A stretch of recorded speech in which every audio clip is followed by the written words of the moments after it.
So when clients come to you and they're like, I want to lose weight, and you're like, okay, so stop eating as much, eat more correct things, like, I don't know exactly what they have, but like probably leaner proteins, leaner meats, high, again, you know, people, there's all different types of diets out there, and different diets fit different body types, or different people react differently to the food they eat.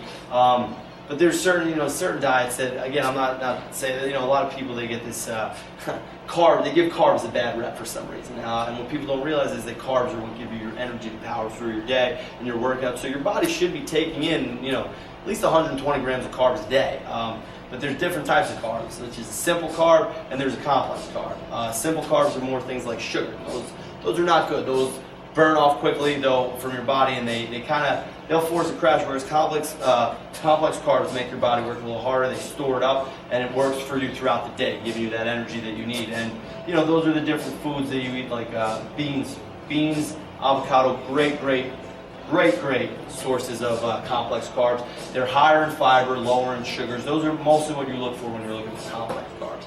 But yes, that's something you need for sure. And again, these are things that most people living the healthy lifestyle should start doing research on their own. Of course, it's always good. I started somewhere too. Same thing.